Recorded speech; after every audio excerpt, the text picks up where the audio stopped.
And we're back. Yeah, I'm gonna finish what I started and keep doing these spoiler videos every day, even if they're not getting a whole lot of views or likes or whatever. I guess, I'm the type of person who likes to finish something they start if they say they're going. So yeah, here I am. That's all I'm gonna say. Uh yeah, let's do it. Cinderclasm. Cinderclasm was the first one. So I guess is that enough of an intro? This is the fourth video. There's been three before this. We've been getting spoilers. We've been reviewing them here on MTG Ownage, talking about the potential of some of these cards and just generally reviewing them a little and going over them. So if nothing else, you can watch these videos to kind of get a synopsis of everything that's being released and my opinion about what their playability is in some cases. Alright, Cinderclasm. 2 mana, instant. Kick it for an additional red. Deals 1 damage to a creature. It was kicked. It deals 2 damage. Oh, to each creature. Or you can have it do 2 damage to each creature. Not too bad. Not too bad. A little mini board wiper and an instant speed. Yeah, I think we'll see some Cinderclasm. It helps shut down some of those Rakdos decks with a bunch of 1/2 toughness creatures. And I guess, shuts down mono red a bit too. Lol Mage Familiar, a 3 mana 2/4 beast. That is a mana dork, and whenever you cast a kick spell, you gain 2 life. A little expensive for the mana dork, but at least he's got a decent toughness. And we might see a little bit of his play. I personally like my mana dorks to be 1 or 2. I feel like once you're at 3, then like what's the point, But he is a decent blocker as well, so not too bad. Not too bad. Just a plain old beast though. Be cool if it was like a beast something else. I don't know what it would be though. Alright, next we have a legendary elemental, and with the Gruul colors, 6 casting cost. Alright, let's check out Phylath, World Sculptor. What a name. Alright, so what you get here is a 5/5, but when it enters the battlefield, you get a 0/1 green plant creature token for each basic land you control. Oh, okay. So you could get a lot of 0/1s there. Landfall, whenever land enters the battlefield, put +1/+1 counter on target plant you control. Put 4 +1/+1 counters on target plant you control. Okay, so this is sort of like Avenger of Zendikar, except a little different. And he only piles the +1/+1 counters onto one plant at a time rather than all of them. But not bad. I like it. You do get a bunch of those 0/1s. Interesting creature. Lithoform Blight, a 2 mana enchant land, a black enchant land. Whenever Lithoform Blight enters the battlefield, draw a card. Cool. Enchanted land loses all types and abilities and has tap for colorless or tap and pay 1 life to add a mana of any color. Okay, well I don't know if this is going to be worth playing in any sense of the card. I mean, sure, you get to draw, but then you're paying 2, and it doesn't ramp you. It doesn't necessarily make your land better. It just makes it so it can tap for any color. I don't know. I feel like this is kind of a dud card, but we'll see if anyone plays it. Next we have a mythic. Marag, Fury of Akum, a 6 mana 6/6 Minotaur Warrior. What a beast. Alright, see what he does. Each creature you control gets +1/+0 for each time it has attacked this turn. Each time it has attacked this turn? Okay, well, guess it. So he's got some multi-attack thing ready to go. Whenever a land enters the battlefield under your control, if it's your main phase, there's an additional combat phase after this phase. At the beginning of that phase, untap all creatures you control. What?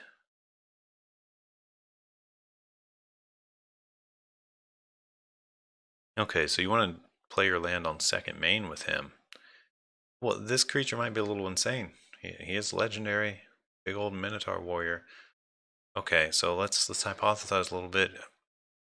So you bring him out, you attack, then you play a land on your second main, and you get another combat phase where you untap everything. You don't necessarily have to attack it again. You could just take advantage of them all being untapped, so you could have blockers.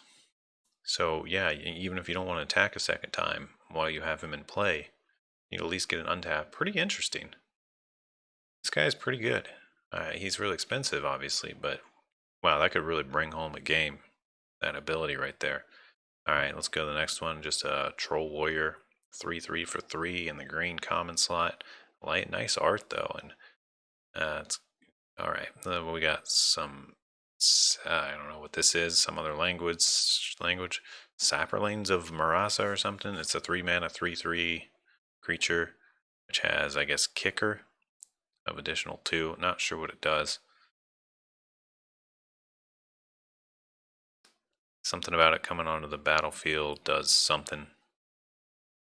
Uh, so might be good. Clearly better than a plain old 3/3, but this is a warrior. This one's not. It looks like it's a plant elemental.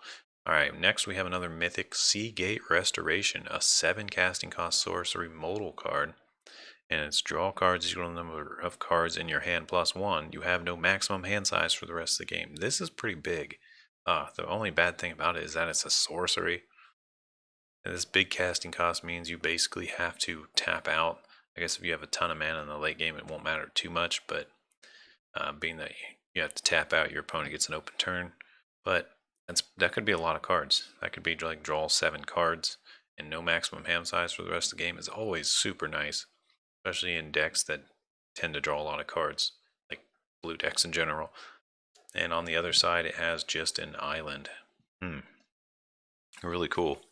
Interesting thing about these modal lands is the lands that have you bounce another land when you play them. I know it's not like a standard thing, but in older formats and in Commander, you could bounce these and then get the spell later, which is pretty interesting to think about. Alright, well, that's pretty cool. That's a nice card. Nice option there. Why not have it in the deck? If nothing else, you can just drop it as a land. Kargan Intimidator. We got a rare Human Warrior.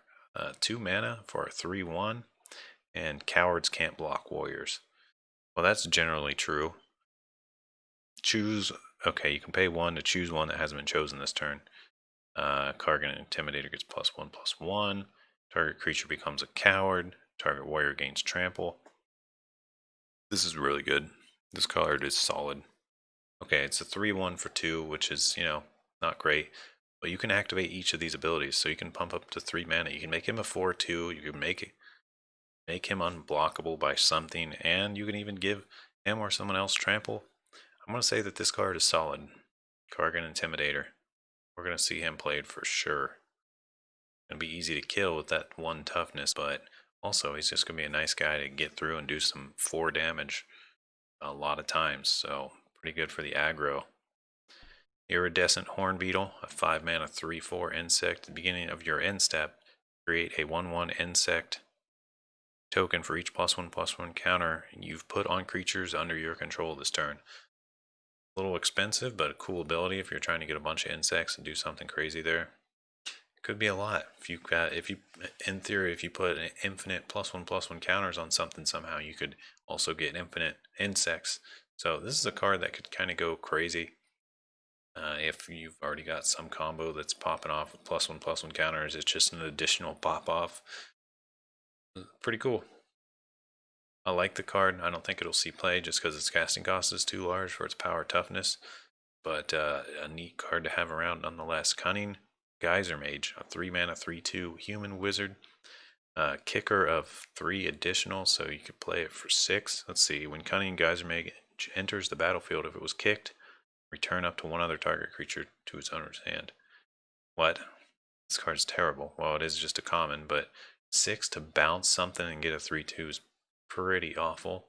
I guess you could bounce your own thing maybe and get another ETB or something, but in general, you're probably not going to kick him unless he's the last card in your hand and you've got tons of mana or something. Or you need to bounce something to win the game. But I guess it's a decent thing to have in the common slot because at least it gets you a half decent creature for sealed. Probably won't see that ever played in any sort of tournament though. Next we got Spare Supplies, a 2 mana artifact, common artifact, a cool picture. Cool, really cool picture, I like it. Spare Supplies enters the battlefield tapped. When Spare Supplies enters the battlefield, draw a card. You can sack it to draw a card. So that's something that nets you 2 cards. Not too bad for a common artifact. Disenchant was reprinted, very cool. It's about time. It seems like Disenchant's been out for a while. Thieving Skydiver, a 2 mana 2/1 Merfolk Rogue with flying. It's in a rare slot, not too bad. And you can kicker it for X, X can't be 0. If it enters the battlefield and it was kicked, gain control of target artifact with converted mana cost X or less. The artifact is an equipment, attach it to Thieving Skydiver. Alright, this is sick. This card's freaking amazing. Right off. You can just steal artifacts. And if nothing else, you got an aggro flyer that can help get some damage in.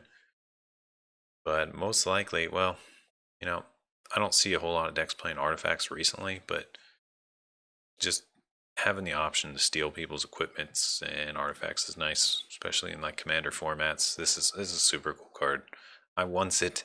Alright, Merfolk Falconer. We got a 5 mana 4/4 Merfolk Wizard with flying. And whenever you cast a kick spell, scry 2. Nothing super great here, a little pricey for a 4/4 flyer. It is a Merfolk Wizard though. We're seeing a lot of Merfolk. Alright, Expedition Champion. A 3 mana 2/3 Expedition Champion and gets +2/+0 as long as you control another warrior. Nothing super great, just a common though. Neat picture, neat sword. What is that? Is it really viable to craft swords with a big hole in the middle like that? I guess it would make it lighter, but seems a little odd. Attended Healer. 4 mana for a 2/3 Core Cleric. Whenever you gain life for the first time each turn, create a 1/1 cat creature token.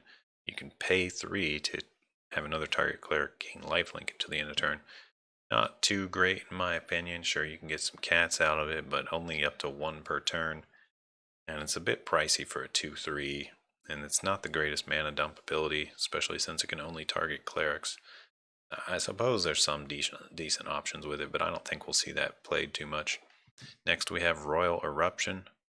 2 mana for a red sorcery in the common slot. Deals 3 damage to any target. Or you can kick it for an additional 5 and it deals 5 damage. Oh, that's a ripoff of a kick. Well, 3 damage to any target is really good for 2 mana. It is a sorcery though, so that kind of stinks. It's no lava coil. But the kicker, that's a big kicker. That means you gotta pay 7 for 5 damage. But it could come in handy if it's the last card in your hand, you got nothing else to spend the mana on. Overall, decent card. And it's probably going to be picked a lot in draft just because it's a nice removal. 3 damage to any target. Alright, Inscription of Ruin. We have a black sorcery for 3 mana. Choose 1. If this spell's kicked, choose any number of them. You can kick it for an additional 4, which makes it a total of 7. So that's pretty cool. Alright, so for 2 mana we get target opponent discards 2 cards. Okay, so this is just straight up a better version of Mind Rot. Return target creature card from the graveyard with CMC 2 or less from your graveyard to the battlefield. Okay, that's cool too. Destroy target creature with CMC 3 or less. Wow, this is a good card. This is a very solid card. In case you don't know, it's clearly a very solid card. Inscription of Ruin. Alright, we got a modal card here. Scatter Skull Smashing. It costs 2 red and X. On the other side, it's one of those lands that come into play tapped. Oh, it's a mythic. Okay, we got the mythic of that. So it seems there's a mythic of each one of these. There's a common and a rare and an uncommon of each of these lands. So there's just a lot of these modal cards with lands on the other side. I guess it is obviously one of the themes in the set. Something we've never seen before, so that's really cool. Scatter Skull Smashing deals X damage divided as you choose among up to 2 creatures or planeswalkers. If X is 6 or more, it deals twice X damage divided among them instead. I wish this could hit players, but still, creatures and planeswalkers is not bad. Also, it's a sorcery though, so that kind of stinks. But it is a decent 2-for-1 type of card. You just got to pump a lot of mana into it. Not too bad of a card. Side rant here. I guess it's not really a rant, but I really like that they're doing these modal lands with spells on one side, because one of the annoyances of playing Magic sometimes is either getting flooded or mana screwed. So that's flooded is when you just draw nothing but lands, and mana screwed is just when you just can never draw a land. You keep drawing all these spells you can't cast, and it kind of ruins the game, because basically when that happens, one of the players auto wins, and it's not really a game anymore. It's just like well, I had bad luck, so that was a waste of time.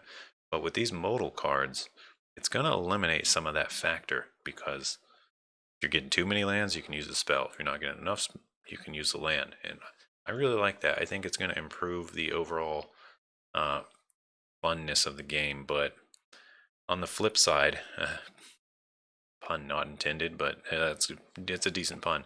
I hate flipping physical cards. It's such an annoying thing to do mid game. It's like, oh, well, let me just take this out of the sleeve, turn it over, and now play it. And it's just a weird thing to have to do mid game with physical cards, because there's always a covered back. It has to be a covered back, so otherwise you can't even play it. So it's just an annoying thing.